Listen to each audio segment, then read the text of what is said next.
সকাল থেকে সন্ধ্যা পর্যন্ত যা যা করেছিলাম তার একটি ভিডিও আপলোড করলাম। আসসালামু আলাইকুম, আশা করি সবাই ভালো আছেন। এই তো যা যা রান্না করেছি তা তো আপনারা দেখতেই পারছেন।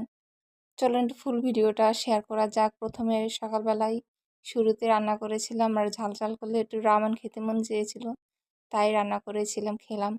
তারপরে চলে গিয়েছিলাম দুপুরে রান্নাতে। প্রথমে আমি লাউ ভাজি করেছিলাম। শীতের দিনে তো ধনিয়া পাতা ছাড়া কোনো তরকারি চলেই না। তারপরে তো লাউ ভাজি করা হয়ে গিয়েছিল, তারপর বসে দিয়েছিলাম। লাউয়ের যে খোসা ছিল সেটু একটু হালকা তেলে ভেজে তারপরে ভর্তা বানাবো। এই ভর্তাটা তো খেতে খুবই ভালো লাগে, কে কে খেয়েছেন কমেন্টে সবাই জানাবেন। তারপরে এই তো সব একত্রে ভেজে নিব কতক্ষণ, তারপরে এই তো ভাজা হয়ে গিয়েছিল। তারপরে এই তো বসে দিয়েছিলাম মাছ ভাজা করতে। মাছগুলোকে এখন আমি ভেজে নিব, সবগুলো মাছ। তারপরে এই তো আমার ভাবলাম একটু নিউ ভিডিও আপলোড করা যাক। প্রতিদিন তো একই রকম ভিডিও ভালো লাগে না দেখতে, একটু নতুন নতুন ভিডিও বানালে সবারই দেখতে ভালো লাগে। তো ভাজি কমপ্লিট একটি ছবি তুললাম, তারপরে এই তো ভর্তা বানিয়ে ফেললাম।